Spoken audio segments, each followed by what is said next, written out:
Estamos poniendo la mañana en camino y atención porque me parece, me están confirmando, para que quiero cerciorarme que en efecto sea así. Estamos saliendo al aire también a través del 98.7 FM Diamante, en efecto, y también a través del 92.5 FM Cielo de Punta del Este. Bueno, muchas gracias Nacho por todo el trabajo que tuviste que hacer allí en la mesa de controles para, una vez restablecida la energía eléctrica, poder estar al aire. Y ahora estoy esperando que mi amigo Camilo, que ya está dentro del Zoom, me esté escuchando. Vamos a avisarle a Camilo, Diego. Mientras tanto, aquí estás, Camilito. Buen día, bienvenido, querido amigo. Buen día, Alejandro, ¿cómo estás? Ya estamos al aire, te cuento, Camilo.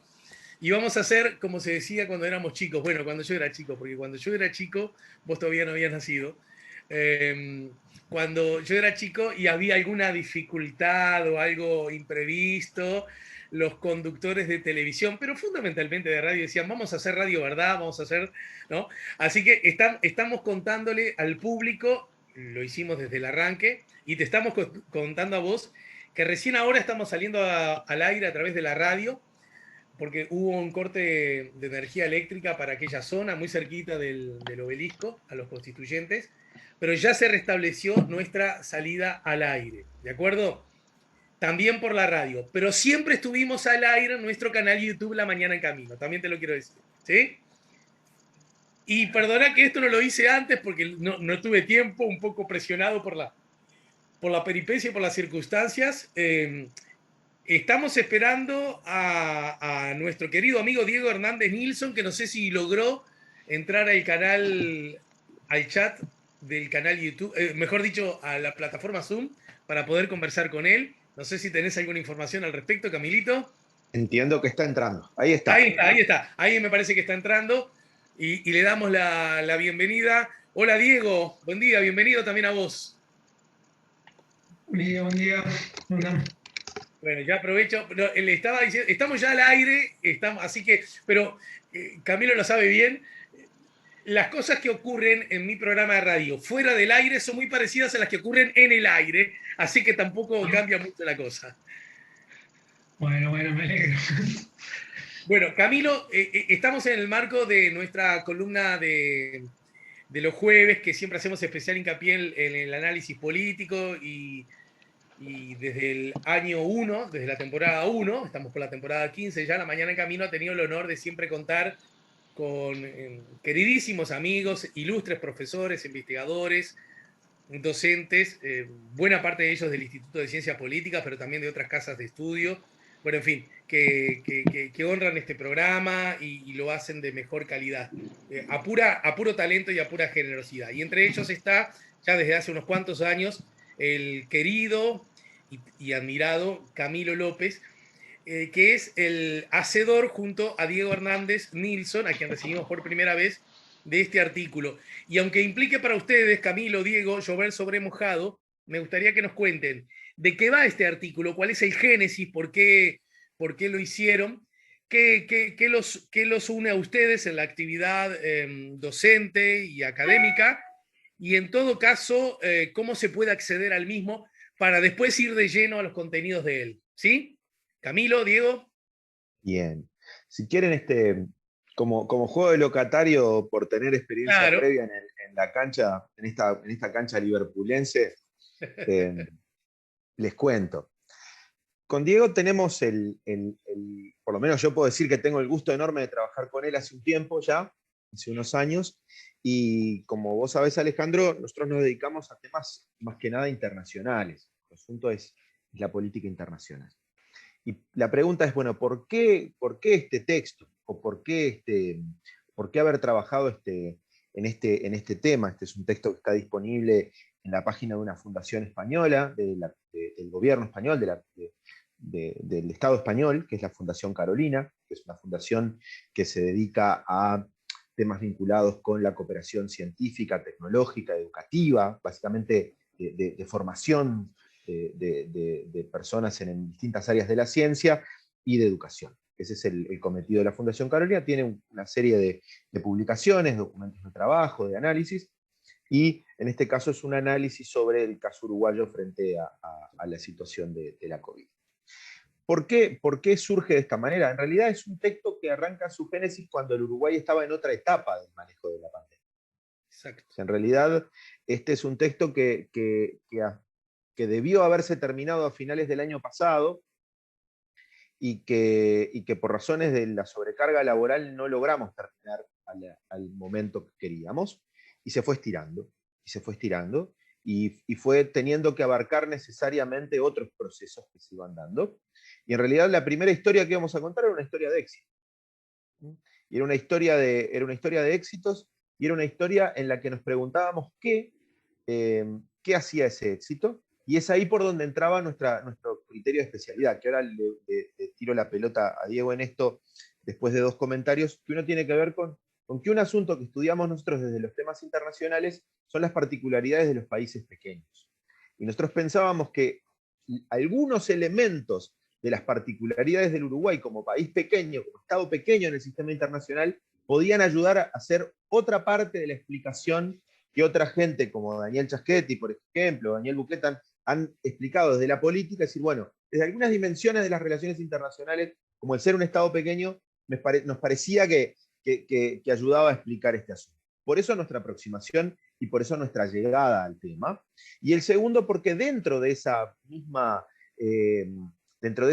gestión exitosa de la pandemia, nosotros habíamos identificado y publicamos el año pasado en una revista internacional que se llama Latin American Policy, un texto en el que hablábamos de cómo Uruguay se posicionaba de alguna forma también como algo diferente a la región en materia de percibirse como excepcional, como diferente, algo que ya es recurrente en la política uruguaya en todo el siglo XX, esa idea de excepcionalidad, de insularidad, de diferencia, y se mostraba como algo, como una forma de construcción de un enclave, también en clave sanitaria, en la diferencia de lo sanitario con relación al resto de la región, y cómo eso le permitía tener una estrategia distinta de relación con el mundo.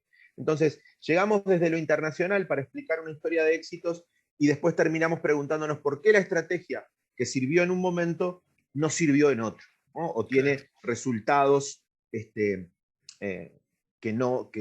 a las claras están que no son los mejores para el país, con tasas altísimas de fallecimientos y contagios. Pero capaz Ahora que voy a Diego Diego. les puede contar eso de que les decía de él.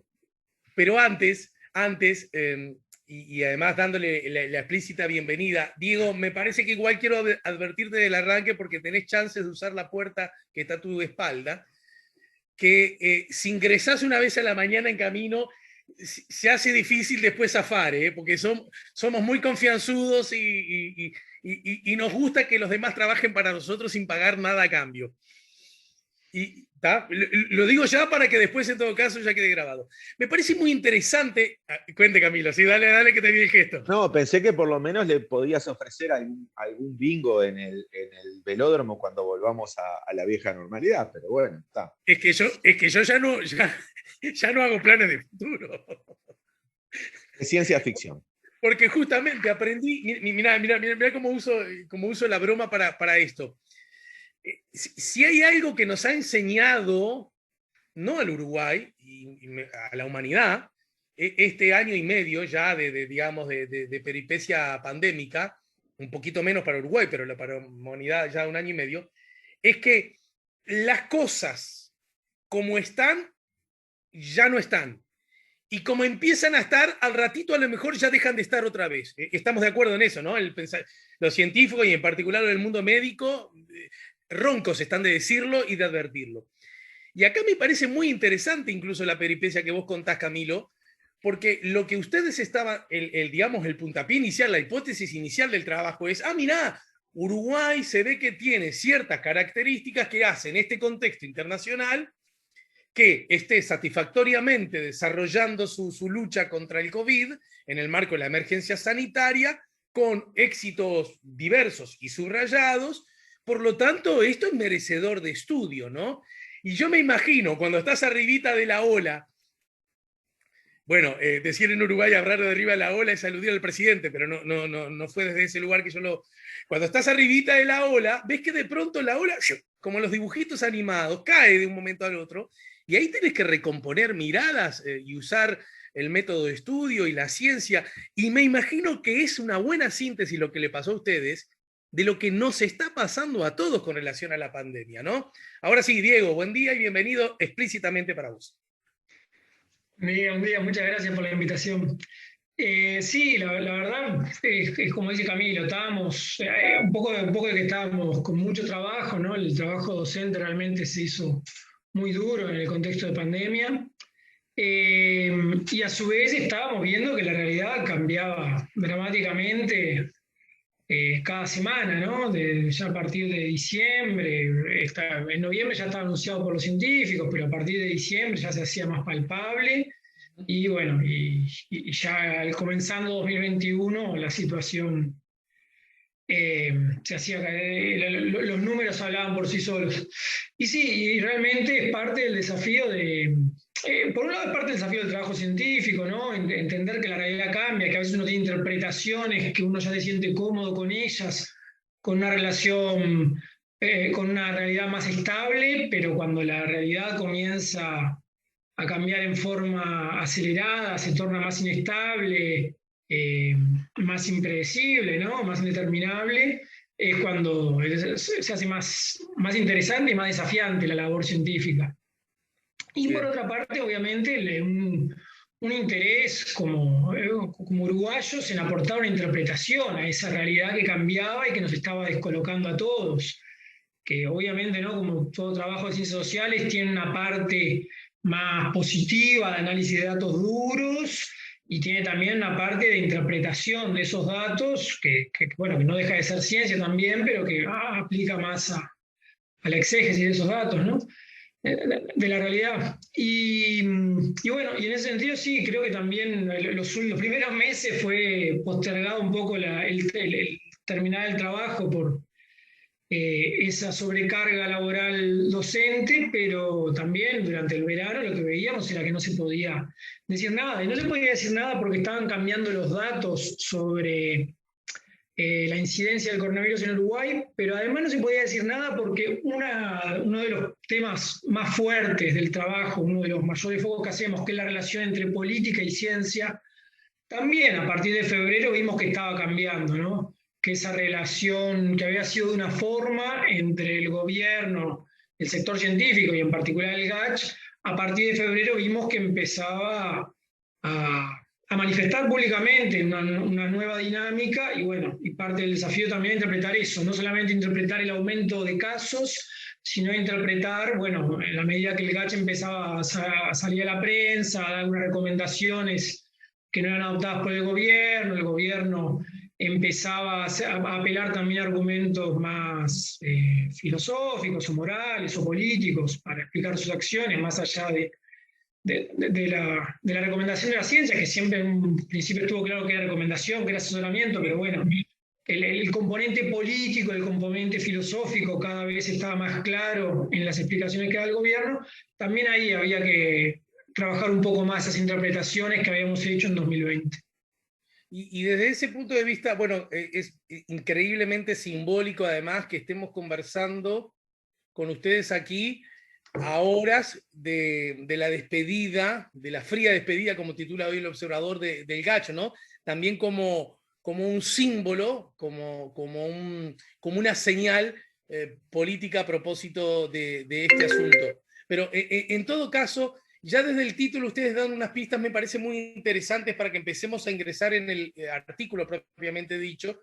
COVID-19, políticas y política en Uruguay, del desempeño excepcional al escenario crítico. Antes de ir justamente al desempeño excepcional y al escenario crítico propiamente dicho, me gustaría ver por qué ustedes trabajan en esta distinción que no solo es semántica y lingüística, a propósito de políticas y política. Les escuchamos. Bien, nosotros tomamos esta idea de políticas y política, política porque en realidad en el análisis politológico significa cosas distintas. Las políticas son decisiones o no decisiones. Hacer políticas es tomar decisiones sobre cosas y también es no tomarlas. Y tiene que ver con acciones específicas en un campo particular de la problemática social, ¿no? Uno tiene políticas de vivienda, políticas de salud, políticas de deporte, políticas de educación. Y después hay un juego político, una interacción estratégica entre los actores que hacen al juego político, a la dinámica política. Entonces nosotros queríamos abordar, por un lado, las políticas con las que se atendió, primero, con qué activos el Uruguay llegaba a la pandemia, o sea, cuán fuerte era el Estado, qué servicios contaba, qué activos, qué capital tenía para enfrentarse a la pandemia, qué cosas hizo en términos de políticas y qué ocurría con la política, con la dinámica política, que tiene que ver con esto que decía Diego, por un lado, la relación entre políticos y científicos, que ahí lo que hacemos es una fuerte reflexión sobre cómo es el régimen político de conocimiento, o sea, cómo se relaciona ciencia y política en el Uruguay históricamente más allá de esta coyuntura.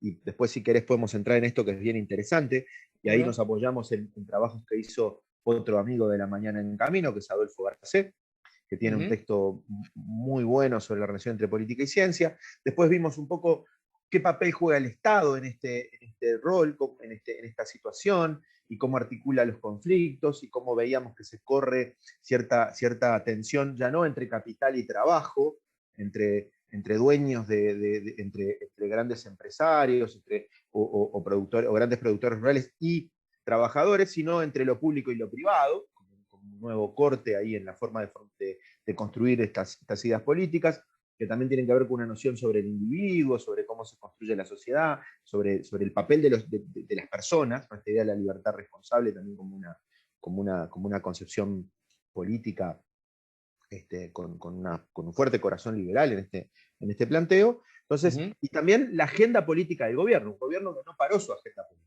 que pasó la ley de presupuesto y pasó una ley de urgente consideración con 476 artículos, si mal no recuerdo, que es una ley ómnibus, una ley que trata muchísimas políticas públicas y que lo hace en un formato de corto tiempo, de procedimientos y plazos acotados, que obviamente impacta sobre cómo se construye y se dialoga política. Entonces tratamos de ver qué traía Uruguay previamente, qué cosas hizo, cuáles fueron las estrategias que explican o que nosotros pensábamos que explicaban el buen desempeño, factores que hacen al Uruguay como estaba y como es, cosas que el gobierno hizo, cosas que tienen que ver con una buena gestión en el primer año, y por qué eso, con el cambio de escenario, el gobierno no se obtienen los mismos resultados el año pasado que con políticas muy similares, que es un poco lo que cambió, y analizar eso, ¿no? También el juego político. ¿Qué está pasando políticamente? ¿Cómo se relacionan oposición y gobierno? ¿Cómo se relacionan políticos y científicos? ¿No? Y tratar de ir más allá de las miradas del barullo del debate público, que a veces, por ejemplo, nos da imágenes que son un poco distorsionadas de la realidad, ¿no? Por ejemplo, cuando uno ve los primeros tiempos de la gestión parlamentaria en Uruguay del año pasado, encuentra un alto nivel de cooperación en el sistema político, un alto nivel de aprobación de normativas en el Parlamento con apoyo de la oposición, o sea, con un alto compromiso de ese proceso. Y a veces esas cosas no las vemos, no terminan de verse porque están en el ruido del debate público, más de las redes, más de los medios, que no necesariamente observa eso, ¿no? Por ejemplo, es un gobierno que pasaron muchos días de gobierno antes de que un ministro fuera interpelado, por ejemplo. Estás muteado, Alejandro, pero podemos seguir conduciendo nosotros con Diego. Después pasamos la factura. Lo hicieron perfecto. En estas circunstancias, cuando uno empieza a escuchar mal al otro, igual que en la psicología, no sabe si el problema es de uno o el del otro. Es más, igual que en la psicología, uno cree que el problema es del otro.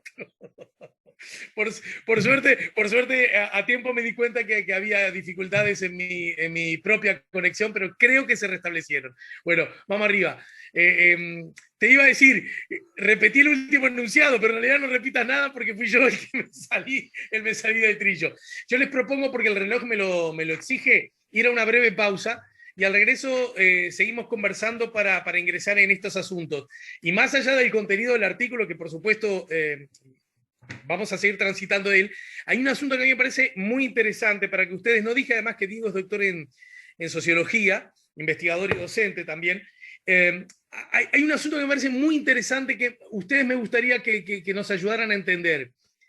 Ha ocurrido que a propósito de las recomendaciones del GACH, y en la medida que las recomendaciones parecían separarse de la acción del gobierno, y que además quedaba plasmada con malos datos a propósito del avance de la pandemia, se insistía por parte del gobierno, de sus voceros, de los voceros oficiales y de los vocacionales, qué sé yo, no sé cómo llamarlo, algo así como, nosotros armamos el GACH, pero el GACH en realidad hace recomendaciones científicas, los que hacemos la política somos nosotros, que por otra parte somos el poder político y para eso nos eligió la gente. Y la verdad que uno cuando escucha eso, escucha que, se lo pregunto además a hombres que trabajan y que estudian la ciencia política, parece sensato, parece adecuado, ¿verdad? Pero es muy, y eso logró como instalarse, pero es muy interesante cuando desde la escena política había recomendaciones, miradas distintas, propuestas y, como corresponden los regímenes democráticos, incluso críticas, ¿verdad? A propósito del avance de la pandemia, logró instalarse la idea, che, estás haciendo política con la pandemia. Pero entonces queda arriba de la mesa, y más allá de si querés lo anecdótico, algo que me gustaría realmente delucidar, pero ¿en qué estamos? ¿Uso la ciencia y el conocimiento académico para generar herramientas para resolver un problema? ¿O los recibo como insumo? Y cuando la política me hace propuestas y críticas, ahí me ofendo porque hay una pandemia en el medio. Me gustaría volver con ustedes pisando esta baldosa de la vereda, ¿sí? Vamos arriba. Estamos con Camilo y estamos con Diego, Camilo López Burián, Diego Hernández Nilsson. Con ellos pondremos luego la pausa de La Mañana en Camino. Ya volvemos con La Mañana en Camino.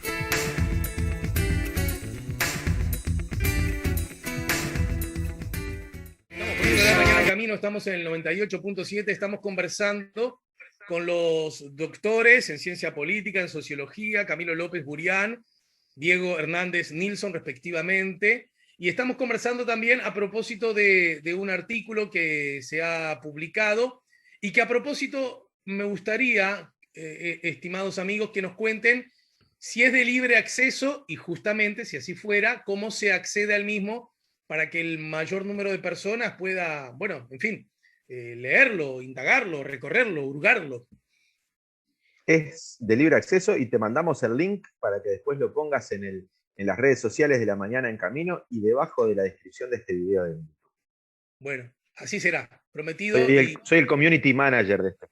Es un compromiso asumido. Habíamos quedado de algún modo instalados antes de la pausa el histórico, ¿verdad? El eterno casi, exagerando un poco y jugando con cierta anacronía, pero el siempre vigente relato, vaso comunicante, pulseada, encuentro y desencuentro entre la política y el conocimiento científico, entre los cientistas técnicos y los políticos pragmáticos, y me parece que esta puede ser un buen ejemplo para usarlo, para hurgar, indagar y profundizar. ¿Qué les parece, muchachos? Sí, cómo no. Creo que es uno de los temas que, desde nuestra mirada de ciencias sociales, de ciencia política, de sociología, más podemos contribuir en la comprensión de este problema, y la cuestión de ser un país pequeño y la posición geopolítica de Uruguay, que hacía mención Camilo al principio, creo que son los dos puntos, las dos variables en la comprensión de la pandemia en Uruguay que más contribuimos en el artículo. Concretamente sobre eso, yo creo que lo primero que hay que decir es que el gobierno tuvo un gran acierto en 2020 al conformar el GACH. Porque si vemos en la primera etapa de la pandemia, porque si vemos los antecedentes de Uruguay, y era un poco a lo que refería Camilo, Uruguay no se caracteriza, la política uruguaya no se caracteriza por tener un vínculo fluido, un diálogo intenso entre las aproximaciones científicas y las decisiones políticas. Camilo y yo, que trabajamos mucho en política internacional, política exterior, creo que lo hemos tenido claro y creo que es importante decirlo porque parte de las críticas que ya hemos ido recibiendo sobre este artículo van, bueno, no, pero ustedes le pegan al gobierno porque, ¿no? Un poco el argumento ese, la universidad y los científicos son todos de izquierda. No, creo que en ciencia, en política exterior y en política internacional en los últimos años hemos visto varias decisiones, ¿no? Inclusive del gobierno del Frente Amplio, varias decisiones muy cuestionables y que tienen que ver con poca atención en la ciencia. En este caso, en lo que se puede aportar desde las ciencias sociales, de la política exterior. Y eso, no sé, pienso en decisiones en torno al Mercosur, al ingreso de Venezuela, a la suspensión de Paraguay, por poner un ejemplo arquetípico, ¿no? Y lo mismo, bueno, eso creo que en 2020 fue una decisión muy saludable de parte del gobierno acudir a los científicos, acudir a la conformación del gas, a científicos de primer nivel. No me doy cuenta ahora si soy yo. Era yo, disculpa. Repetí, Diego, ahora me parece que sos vos, Diego, el de la conexión un poco frágil. Repetí el último enunciado, por favor. Apago la cámara por las dudas igual. Bueno, dale, brillante. No, decía eso entonces, que fue muy acertado de parte del gobierno en 2020 tomar esa decisión en forma inmediata, formar un grupo asesor científico con científicos de las ciencias naturales, que de repente es un poco más lejano el diálogo con la política que científico de las ciencias sociales, por ejemplo. Y evidentemente un grupo asesor, tal como vos planteabas antes de la pausa. Entonces, en ese sentido, sí, siempre estuvo claro que era un grupo asesor, que las recomendaciones que hacía eran adoptadas o no por el gobierno, y de ningún modo eran vinculantes, ni eran indicaciones que debía seguirse. Lo que sí creo que, bueno, que a partir de noviembre, cuando empieza a darse, el cambio de noviembre creo que es un punto que todos tenemos que tener claro, ¿no? Durante 2020 esa estrategia del gobierno funcionó porque básicamente lo que implementaba era la estrategia Tetris, la llamada estrategia Tetris, aplicada con éxito en otros países pequeños y más o menos aislados como Uruguay, digamos, islas, países con poca frontera seca, que con trazabilidad y testeos masivos lograban mantener un control de la pandemia sin que haya crecimiento exponencial, con pequeños focos controlados, digamos, o bien delimitados. No en vano, gran parte de esos focos en 2020 estuvieron en el poco espacio de frontera seca que tiene Uruguay, que es en la zona de Ribera, y en Montevideo, que es donde se concentra más población, donde está el principal tránsito internacional de personas, por los puertos, por los aeropuertos, por el aeropuerto. Lo que vemos es que en noviembre esa situación cambia radicalmente porque superamos los 200 casos diarios, superamos los 2.000 casos activos y los científicos ya lo anunciaban a principios de noviembre. No es posible mantener esa misma estrategia Tetris cuando superamos esos umbrales. Y eso implicaba un cambio en la estrategia del gobierno y así fue recomendado por los científicos del comienzo.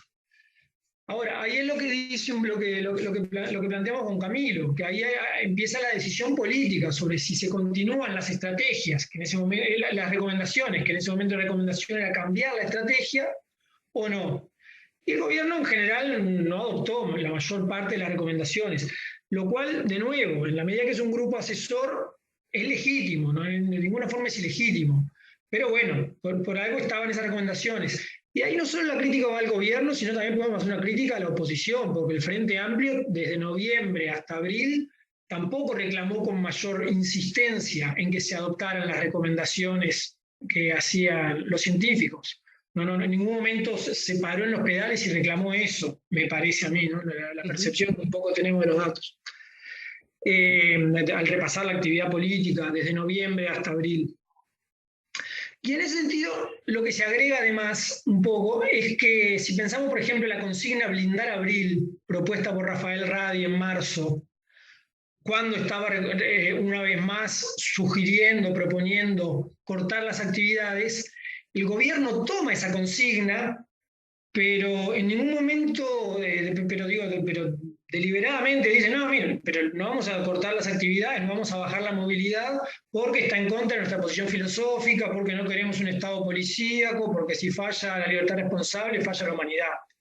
Entonces ahí queda muy claro como por un lado, la ciencia no es solamente asesoramiento, sino que también pasa a ser tomada como parte de la imagen del gobierno, como un equipo científico que tenía mucho apoyo en la sociedad, pasa a ser tomado por el gobierno como parte, si se quiere, de la imagen del gobierno, de la comunicación del gobierno, pero el contenido sustantivo de esa recomendación, que era blindemos abril, y para eso nuevamente hay que pensar en bajar la movilidad, la parte sustantiva de ese mensaje de los científicos era rechazada por el gobierno, descartada, digamos, por el gobierno, en base a posicionamientos filosóficos. Y así era reconocido explícitamente por el gobierno, no es que eso no es una interpretación nuestra, o sea, si uno lee, si uno escucha a la calle hablando cuando dice blindar abril, pero rechazando, descartando bajar la movilidad, lo que dice son posicionamientos filosóficos, ¿no? Liberales, una creencia en la humanidad, ¿no?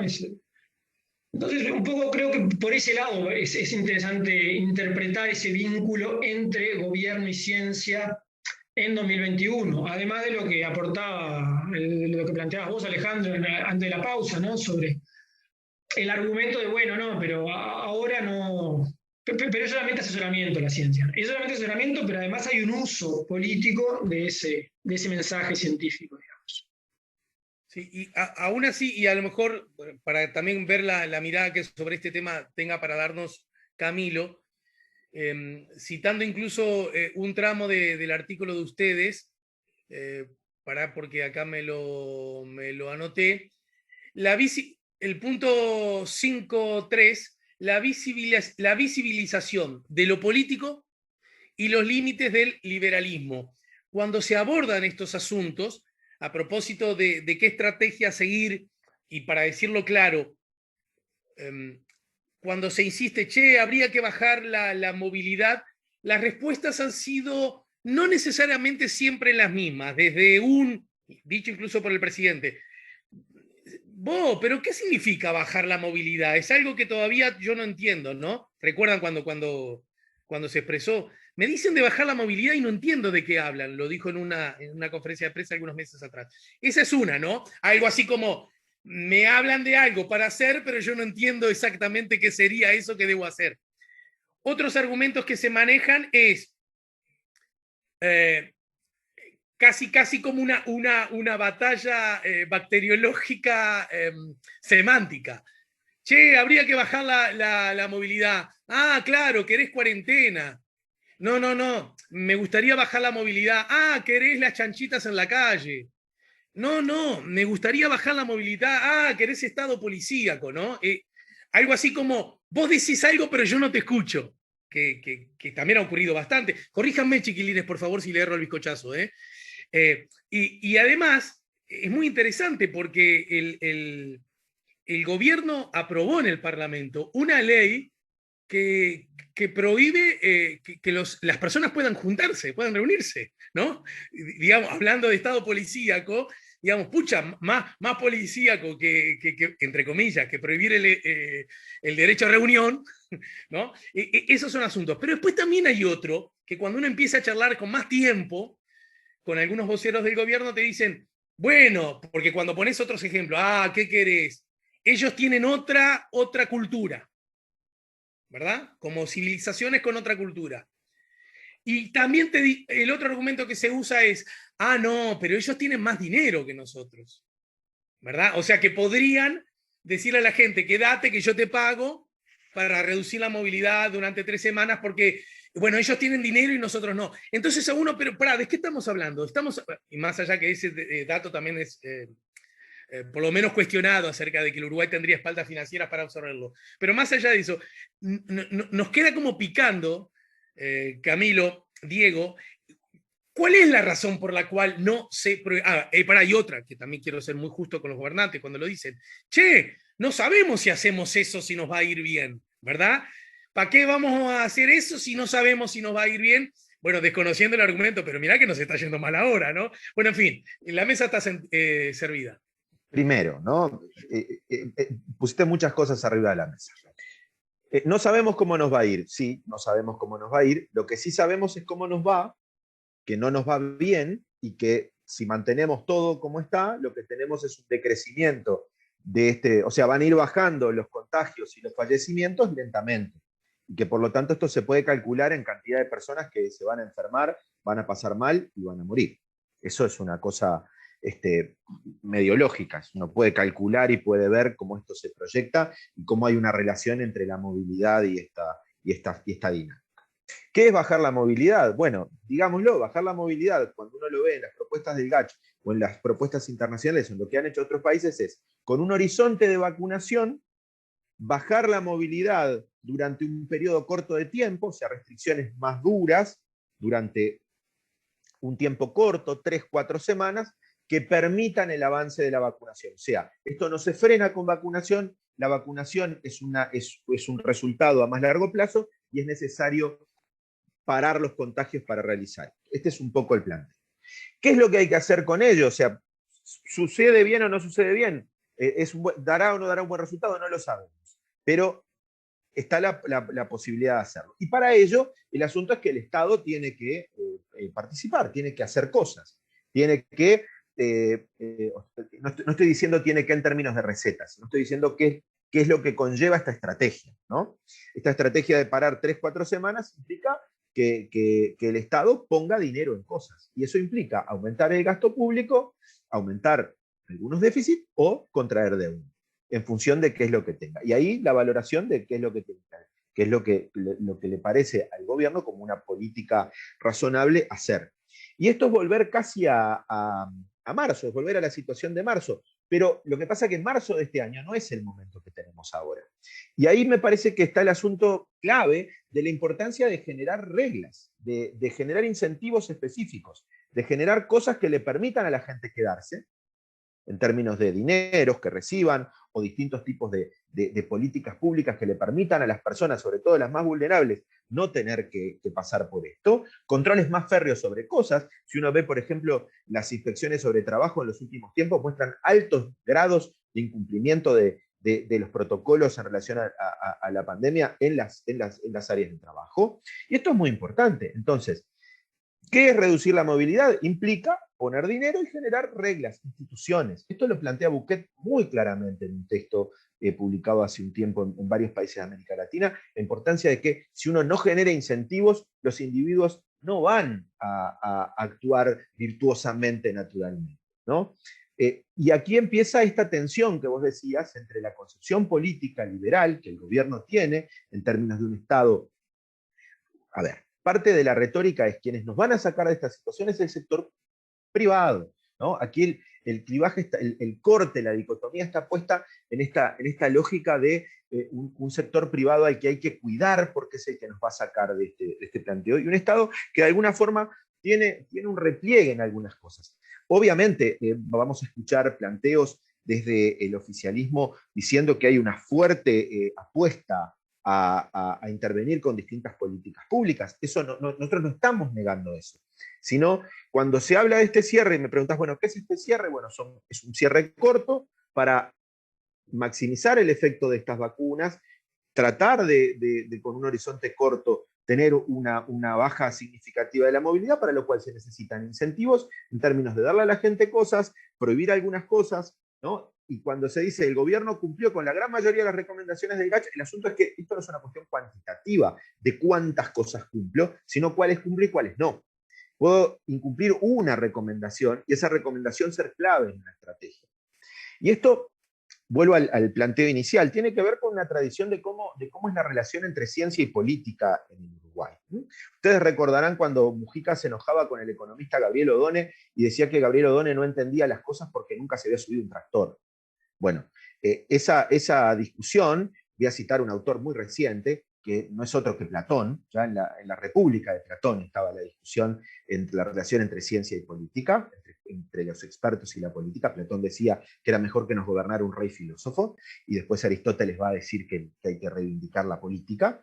Y yo creo que es sano decir que quienes gobiernan son quienes son electos, ¿no? El asunto es cuánto se escucha algunas recomendaciones y cuánto se logra cuestionar algunos principios filosóficos que tienen que ver con cómo entendemos los individuos, ¿no? O sea, si ustedes ven, hay todo un discurso, una explicación de la importancia del papel de las personas en esto. Yo me tengo que cuidar, yo tengo que cuidar a los demás, está en mis manos hacer esto. Bueno, lo que dicen las teorías sobre la acción colectiva es que para generar acción colectiva hay que generar incentivos para que esos individuos hagan cosas, que no naturalmente las van a hacer así. Entonces, para eso hay que hacer políticas, y esas políticas cuestan. Y ahí hay una decisión de si hay disposición de hacer esto o no, en términos de cuáles son los efectos y las relaciones entre los efectos de la pandemia en términos sanitarios, en términos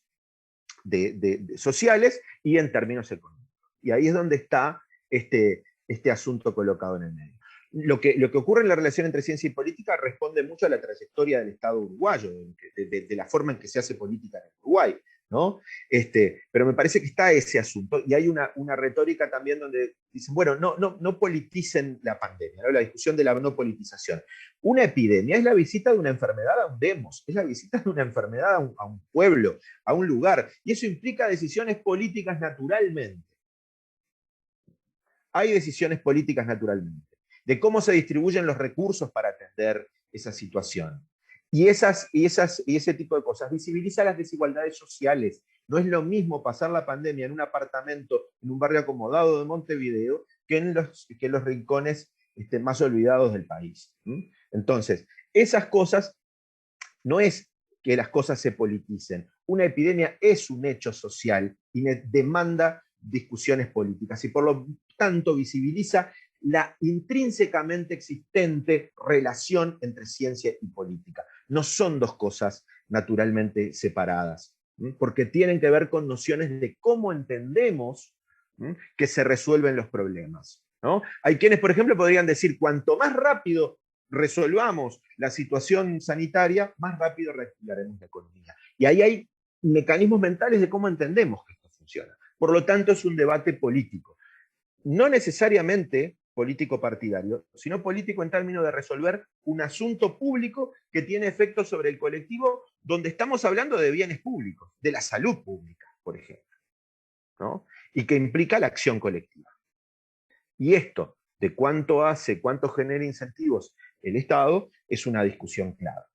Y aquí me parece que hay una diferencia de cómo entendemos el Estado, cómo entendemos el rol del sector privado, cómo entendemos la lógica pluralista y de intercambio democrático en la sociedad. Me parece que también en este periodo está generándose tensiones en el clima. Nosotros también señalamos en el artículo que hay un cierto problema con la calidad del diálogo político, ¿no? Con la calidad del intercambio político, que ha sido siempre un activo de la democracia uruguaya, pero que en estas condiciones bastante anormales parecen estar mostrando algunos rubros.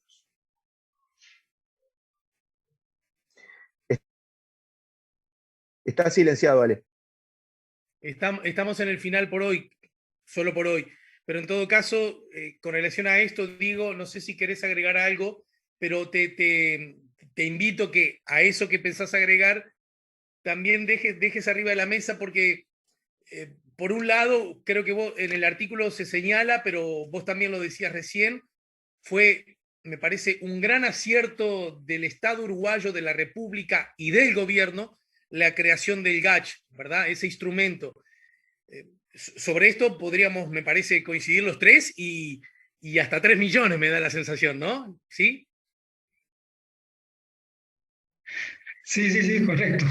Ahora, es muy eso que me parece que además que hay que ponerlo, porque no estaba en los planes de nadie, ni fue sugerido por nadie como para usar términos futbolísticos, un golazo del gobierno, y que nadie más o menos sensato vacila en reconocer, sacarle lo de más o menos sensato, y que las grandes mayorías no vacilan en reconocer.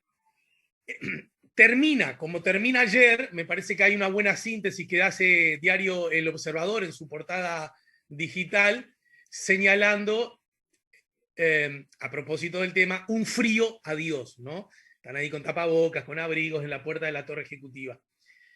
Y si bien desde el discurso político que emana del gobierno y de alguno de sus voceros, se trata como de, bueno, no, tenemos agradecimiento que hacer, lo único que tenemos que hacer es reconocimiento, de verdad que lo que le vamos a agradecer de por vida, cualquiera puede entender que esto se termina y no se termina ni en el momento más adecuado ni de la mejor manera, ¿verdad?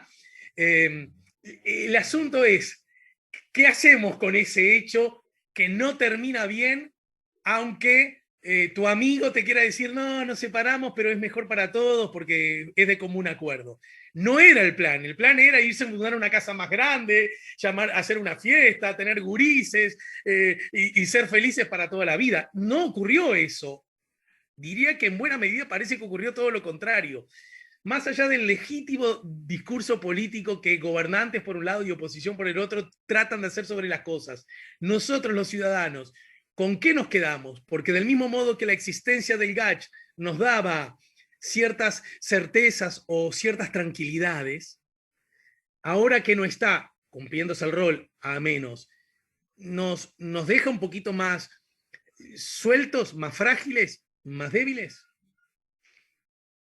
Yo creo que nosotros como ciudadanos lo primero con lo que nos quedamos es con la satisfacción, la tranquilidad de saber que Uruguay cuenta con un sector científico de primer nivel, de calidad, que logró afrontar este problema en forma inmediata, asertiva, ¿no? Cuando en los primeros meses, no solo el GACH, también hay que mencionar, o sea, cuando yo decía que el éxito en el abordaje de la estrategia uruguaya de la pandemia 2020 pasaba por el testeo y la capacidad de testeo, también hay que pensar en el Instituto Pasteur de Uruguay, la Universidad República, desarrollando un kit uruguayo de testeo, ¿no? Cuando había cuellos de botella en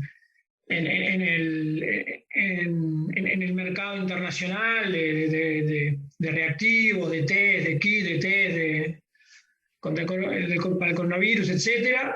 Entonces yo creo que eso es lo primero, ¿no? La sociedad y el sistema político uruguayo como parte de la sociedad uruguaya, lo que nos quedamos primero que nada es con eso, con la satisfacción, con la tranquilidad de saber que tenemos un sector científico de calidad, de primer nivel, que hace unos días, bueno, eso Camilo capaz que lo puede comentar, que lo siga un poco más, veíamos un titular en un diario uruguayo cuestionando la productividad de los científicos uruguayos. Bueno, claramente no, tenemos un sector científico de primer nivel que incluye también a las ciencias sociales, que en este caso no hemos tenido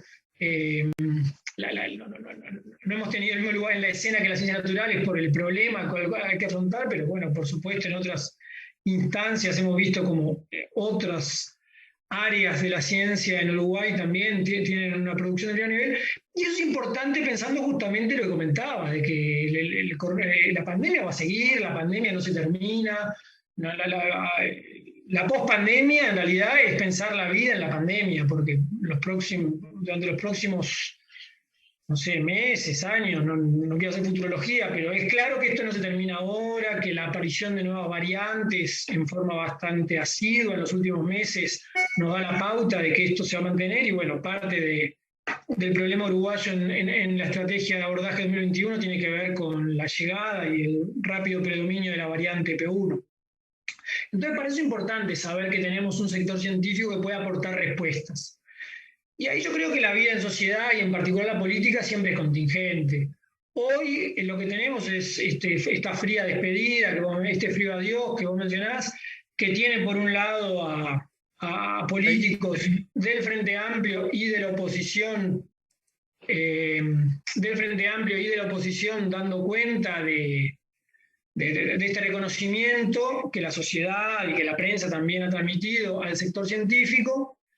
Pero bueno, también tenemos, yo qué sé, hay que leer la entrevista del País a la senadora Graciela Bianchi mencionando, bueno, yo le avisé en un principio a Luis que el GACH era 90% frente amplista. O sea, entonces ahí hay distintas visiones, creo, sobre el GACH, que también tiene que ver con el juego político, como mencionaba Camilo, ¿no? Es legítimo eso, parte del juego político, ¿no? Más allá de que a uno le guste o no. Y bueno, pero entonces en esa contingencia tal vez el día de mañana este gobierno u otro va nuevamente a recurrir a un diálogo más profundo, a mayor interacción con los científicos del Gacho, con otro equipo científico, para tratar de pensar un problema que tiene que ver con la relación entre lo social y lo natural, ¿no? Que tiene que ver con la inserción de la humanidad en la naturaleza, considerar la visión de quienes se dedican a estudiar, en este caso la naturaleza, en este caso los virus. Eso me parece que es lo más importante. Y sí, bueno, a uno capaz que le hubiese gustado que ese vínculo, que eso como decís, que la casa, comprar una casa, tener hijos, haya tenido otro camino, pero bueno, tal vez en el futuro haya otra oportunidad.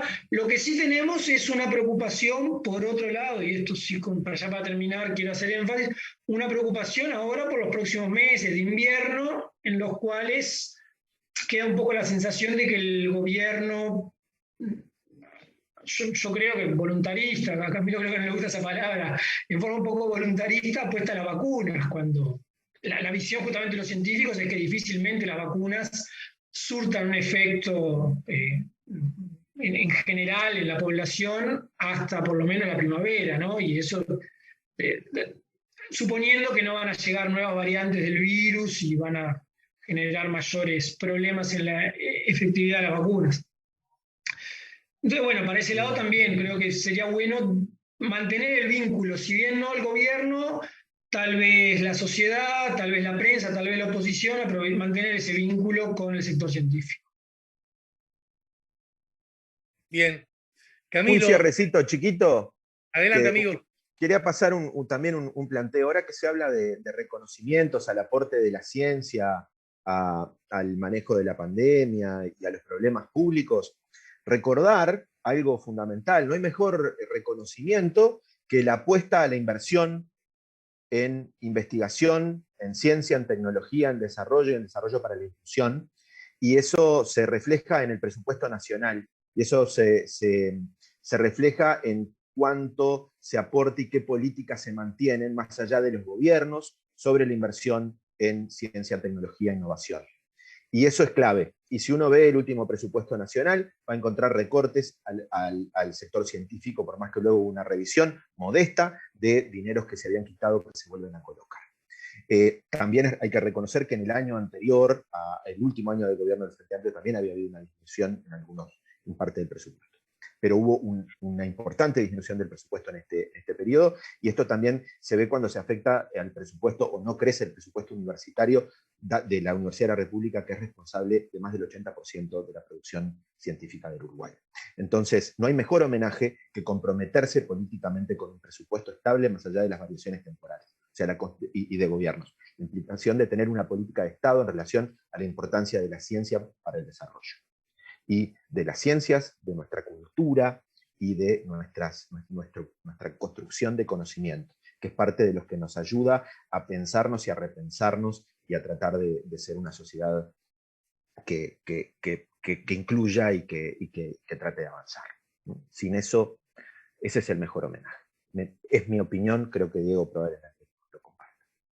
Y no sé si hay un minutito nomás, Alejandro. Sí, Yo claro. tengo un ejemplo para eso que justo me pasó, ¿viste? Yo siempre trato de pensar cómo comunicar a la gente estas cosas, que bueno, que obviamente es un artículo científico, bueno, que a veces puede manejar un lenguaje que no todo el mundo lo entienda, ¿viste? Pero esto que dice Camilo, yo me acuerdo de ahora el 1 de mayo, estaba en un asado con amigos, así conversando, y estábamos hablando del tema de la ciencia, y bueno, y la percepción que había de mis amigos era que había habido una resignación algunos creían que había más presupuesto para la ciencia, otros creían que se había vuelto todo lo que se había recortado, y no, la realidad es que la resignación es bastante modesta en relación al recorte que se hizo. Me dicen, bueno, pero ¿y eso a vos qué te cambia? ¿Viste? ¿Que vas a un congreso menos? ¿No? Esa es la percepción un poco de la sociedad que a veces hay de los científicos. Digo, no, mira, en realidad el recorte que se hizo no es para la universidad, es para la ANI, es para el portal Timbó, es para el acceso a bibliografía científica. Me dice, bueno, eso no lo puedo resolver con Google. Le digo, bueno, capaz que solo con las revistas científicas que yo accedo en Google, desde el Instituto Pasteur no se hubiese podido desarrollar, leyendo las revistas de Google, no se hubiese podido desarrollar este kit diagnóstico de coronavirus. Capaz que eso también tiene que ver con un país que invierte en que los científicos puedan acceder a revistas científicas de primer nivel. Perdón que lo traigo ahora como un ejemplo más coloquial, pero me parece que ilustra un poco este tema, ¿no? De la relación entre ciencia y sociedad. Bien. Diego, igual, a lo mejor tenés que revisar con qué amigos comes asados, ¿no? No, son amigos fantásticos y creo que uno no puede estar siempre en el rol de científico social en nuestro caso, que con los amigos uno tiene que aprender a no querer explicar todo con filosofía, sociología, ciencia política. Ah, me refería a que te decían, bueno, pasó con que sos menos. Bueno, dale. En todo caso, Diego Hernández Nilsson, profe, asistente de la Universidad de la República, como dije más temprano, doctor en sociología política por la Universidad Federal de Santa Catarina. ¿Cómo andás en la cocina brasilera? Porque Camilo anda bien, dice, porque me debe todavía una moqueca, pero entiendo que las circunstancias le han ayudado y que no es una excusa que inventó. Hay una pandemia en el planeta y no creo que tenga tanto poder para resolverlo él. Pero ¿cómo andás vos, Diego? En la cocina brasileña soy muy bueno comiendo. Soy muy bueno comiendo y suscribo plenamente las aptitudes de Camilo. Bien. Jugamos en el mismo cuadro, entonces. Asimismo, es candidato a investigador del Sistema Nacional de Investigadores de nuestro país, la ANI, y Camilo López Burián, ustedes ya le conocen, es, además de amigo y columnista de este programa, profe adjunto de la UDELAR, doctor en Ciencia Política de la Universidad de la República, es investigador nivel 1 del Sistema Nacional de Investigadores de la Agencia Nacional de Investigación e Innovación, ANI. Bueno, a ambos, mis queridos amigos, gracias por el tiempo, gracias por la generosidad, y seguro que nos reencontramos más temprano que tarde, ¿sí? Gracias, Ale, por la invitación. Es.